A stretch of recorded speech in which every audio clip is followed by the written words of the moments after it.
cardiologista, clínico geral. Ele vai falar aqui sobre angina. Doutor, muito bom recebê-lo aqui no Novo Dia com Deus. Paz do Senhor, seja bem-vindo. Paz do Senhor, saúde e fé para todos nós. É um grande prazer, Manassés, estar aqui na Rede Brasil mais uma vez. Agradecer o convite maravilhoso. E nós vamos falar hoje sobre o que é mito e o que é verdade sobre dor no peito, né? Porque a dor no peito, ela traz uma série de dúvidas e apreensões para todas as pessoas de uma maneira geral. Mas essa dor, ela pode ser típica quando você tem uma dor feito um cinto que você está apertando, ou um peso, ou você está sofrendo uma pressão na região do precórdio, que é essa região aqui do externo, na parte anterior do tórax, e essa dor, ela pode correr para algum lugar ou não. Ela pode descer para o braço, a região ulnar, a parte interna do braço. Você pode ter essa dor também correndo para a região do mento ou do queixo. Ela pode descer e ir para a boca do estômago, na região epigástrica, e além disso ainda pode ir para a região do dorso e também para o lado direito. Então, muitas vezes você tem essa dor assim, com características típicas. A dor típica, a dor de origem coronariana, pelo processo obstrutivo, ela é na região do tórax, no precórdio, e desce para o braço esquerdo. Ela é uma dor constrictiva, ou dor em aperto. Associada a essa dor, você tem uma sensação de morte iminente, porque você tem uma dor muito forte e começa a suar frio. Isso já é um infarto ou não? Isso, você pode ter essas dores com um tempo menor, aí é a chamada angina, mas ela pode ser uma angina progressiva, pode ser uma angina de Prinzmetal, que é aquela angina que ela acontece mesmo sem você fazer nenhum esforço, é de uma forma vasoespástica, ou seja, você tem a coronária, não tem obstrução, ou seja, não tem entupimento, não tem excesso de gordura dentro da artéria coronária, mas você faz um espasmo. Então, por exemplo, aqueles pacientes que são usuários de droga, cocaína, ele pode fazer um espasmo na coronária e não ter, na verdade, a obstrução. Ou a mulher também tem uma síndrome chamada síndrome do coração partido, e que você pode ter pela angústia, pelo trabalho excessivo, você pode ter uma dor no peito, e essa dor no peito, você tem até alterações, quando chega na emergência, enzimáticas, alteração eletrocardiográfica, e o paciente vai fazer até um cateterismo. E ali, nesse cateterismo, mostra que realmente não tem obstrução. Era apenas um grande espasmo, que é a chamada síndrome do coração partido, que é muito frequente em quem desenvolve a síndrome de Burnout, que é a síndrome do excesso de trabalho. E isso tem a ver com enfermidades psicossomáticas? Não, doutor? Tem relação não? Já que está falando aí de emoção, de ansiedade, né? Essa carga de estresse. O coração, Manassés, ele tem uma característica interessante, né? Existe um período na idade, no período da história da humanidade, que existia a chamada teoria cardiocêntrica. Ou seja, o coração era o centro do corpo. Até a própria Bíblia diz, Salomão diz o quê? Filho meu, dai-me o teu coração, né? Então você tem o coração como sendo o centro do organismo, do corpo humano. Mas com o passar da ciência, com o passar do estudo, a teoria mudou. Ao invés de ser cardiocêntrica, onde o coração é o centro do corpo mais importante, e passou a ser telecêntrica, onde o cérebro é o mais importante. Então você tem doenças psicossomáticas, ou seja, que atacam a mente, e quando a mente nossa está sobrecarregada, ela vai ter que buscar algum órgão para que ela se manifeste, para ver se a pessoa se toca, né? Para ver se a pessoa diz assim, poxa vida, eu estou trabalhando demais, eu estou comendo muita gordura, eu estou comendo muito sal, a minha vida é sedentária, então eu tenho uma vida sob o estresse intenso, não durmo bem, bebo, fumo, eu sou uma pessoa de personalidade tipo A, muito ansioso. Então sua mente, ela é sobrecarregada, ela vem sendo bombardeada. Então o organismo começa a apresentar sintomas. Aí dá dor no peito, dá dor no estômago, dá falta de ar, dá problema de diarreia ou prisão de ventre, dores musculares, você começa a perder o cabelo, começa as unhas ficarem frágeis, você começa a ter insônia, você começa a ter dificuldade para engolir, disfagia, dor para comer, você começa a se entalar, você começa a ter boca dormente e as mãos dormentes, os pés dormentes, você começa a mudar e todo dia aparece um sintoma diferente. Aí você diz, é possível, todo dia eu vou para um médico, dor no peito, vou para um cardiologista, dor na barriga, na boca do estômago, vou para um gastro, dor nos ossos, vou para um ortopedista e reumatologista, comecei a perder pelos, vou para um dermatologista, eu tô com insônia, vou para um psiquiatra. Aí não tem quem aguente, tem? Isso significa o quê? Doenças psicossomáticas, onde você tem alterações do sistema nervoso periférico e dentre os sinais e os sintomas, você tem a dor no peito. Então a gente vivencia uma vida muito difícil, econômica, o trabalhador vive numa dificuldade muito grande para manter, equacionar a família do ponto de vista financeiro. A gente está ainda numa pandemia, que a gente saiu da pandemia, está numa endemia agora do novo Covid. Tem 2 guerras que estão existindo e que isso traz uma série de problemas. Então a mente humana bombardeada, você começa a ter sintomas. Então muitos pacientes durante o novo Covid-19, no nosso consultório ali, Manassés, ele teve dor no peito. E na verdade essa dor não era provocada pelo vírus que atingiu as coronárias, não. É por conta dos sintomas do nervo periférico. Esse nervo periférico, do pescoço para baixo, você vai ter vários sintomas. Onde tem nervo, tem sintomas. Aí você desenvolve o transtorno de ansiedade generalizada. Aí você pode ter dor no peito. E se você não souber fazer o diferencial, você pensa que está tendo angina ou mesmo um quadro mais grave que é do infarto. As características, né? A angina, como o doutor explicou aí, já é esse processo numa forma bem vulgar de falar, entupimento das veias aí do coração, doutor? Sim. E esse processo, ele pode ser ocasionado por quê? Pode ser genético, ou é minha má alimentação, sedentarismo, ou é tudo junto? É exatamente isso aí. É quando você soma tudo. O fator genético é importante, a carga genética é importante. Famílias, normalmente, Manassés, ela tem um órgão de choque. Normalmente tem famílias que adoecem mais pelo câncer, ou vão adquirir o câncer. Tem famílias que têm problemas neurológicos, tem famílias que têm problemas reumatológicos, tem famílias que têm problemas psiquiátricos. E existe o fator etário para doença cardiovascular. As doenças que vão atacar o músculo cardíaco, que é o miocárdio, e as artérias coronárias. Nós temos duas artérias, a coronária direita e a esquerda. Essas artérias, elas levam o sangue para o músculo cardíaco. Quando você tem a aorta, que o sangue sai pela artéria aorta, não é veia, então ele vai levar o sangue para todo o organismo. Quando o coração contrai, na sístole, o sangue sai e leva aonde? Leva para onde o sangue?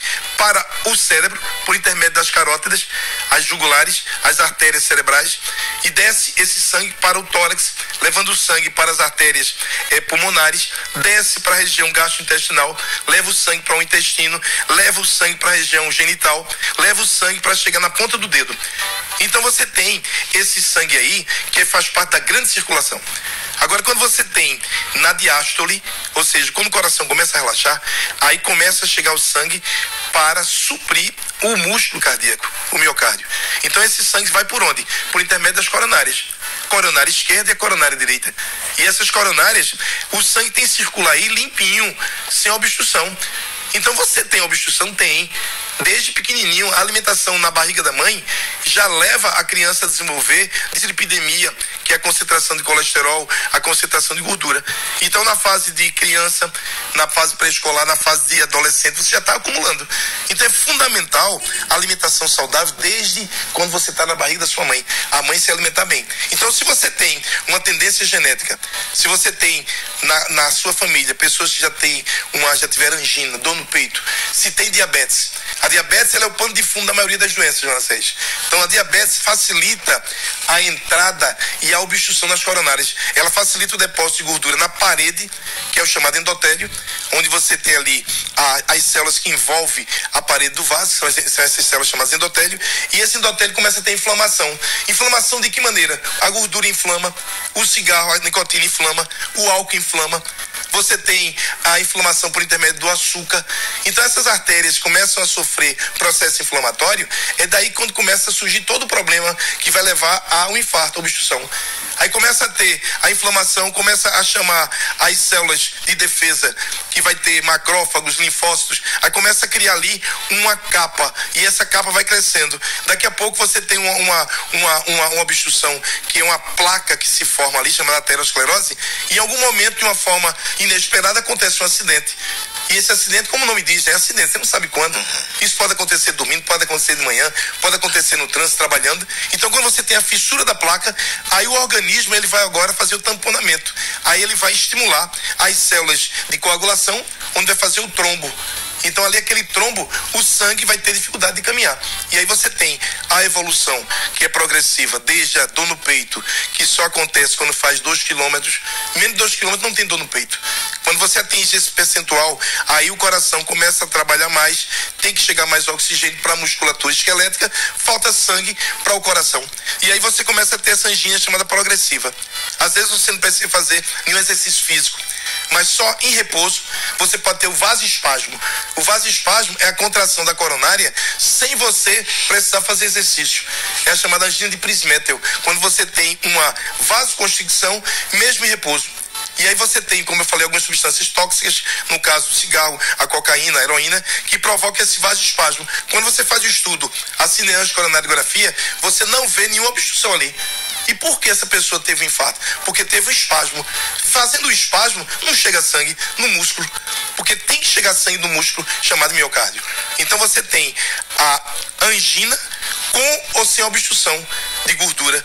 Você tem a vida, o estilo de vida vai produzir substâncias como adrenalina que faz o espasmo na coronária, e você pode ter o infarto sem o aparecimento de uma alteração eletrocardiográfica chamada supradesnivelamento do ST, ou você pode ter o infarto com essa alteração. Então aí você chega na emergência com a dor no peito.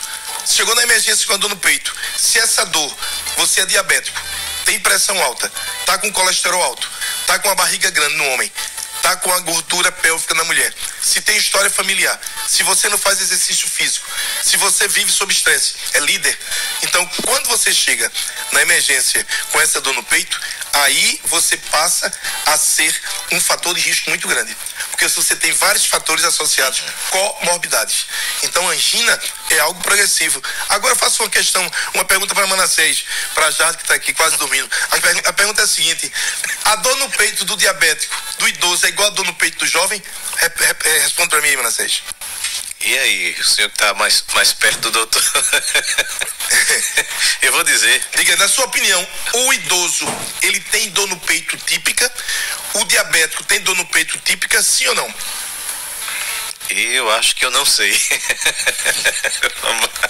O idoso, ele diminui a sensibilidade da dor. O diabético também, as terminações nervosas começam a perder a sensibilidade. Então você pode ter um diabético com infarto sem ter dor. Você ele pode estar infartando e não sabe que está infartando. Não, ele está sem dor. Ele está com mal-estar inespecífico. Às vezes uma faltazinha de ar, às vezes uma tontura, uma indisposição. O paciente idoso também. Ele pode estar tendo infarto e apenas está com um mal-estar que não é muito específico. Então tudo isso aí começa a tomar remédio por conta. Não, remédio né? para refluxo, remédio para gastrite, remédio para gases, né? O paciente chegou no consultório ontem, doutor, a minha esposa está com com um mal-estarzinho aqui, ela sente uma dorzinha no peito, aí eu acho que é gás. Eu fiz, você acha? Que coisa interessante, né? Eu tenho 31 anos de médico com especialização em cardiologia clínico, e a dor no peito, muitas das vezes você não tem como fazer o diagnóstico. Então por quê? A melhor coisa que tem quando você chega no consultório do médico com a dor no peito é quando o médico olha pra você e diz: não, isso aí é ansiedade. Aí o cara sai feliz, a dor desaparece ou não na hora? Vai-se embora. Porque ele diz: isso aí é ansiedade, tô trabalhando muito. Mas a ansiedade, a depressão, o pânico, o transtorno de ansiedade generalizado, isso pode provocar dor no peito e pode também provocar o vasoespasmo. Eu tava em Fernando de Noronha, tinha uma paciente com a dor no peito, me acordaram 2 horas da manhã, me pegaram no bugre. O primeiro dia que eu cheguei em Fernando de Noronha para fazer avaliação na ilha, que eu estava dando os parecer cardiológico lá, aí disseram: doutor, tem uma paciente que está com a dor no peito, ela está infartada, a pressão está de 0. Aí eu fiz: tá bom. Aí eu só faltei fazer uma pergunta sobre o olho dela. Se o olho dela tivesse fazendo uma fibrilação, feito uma asa de um beija-flor, a gente já tinha o diagnóstico aí, pelo olho.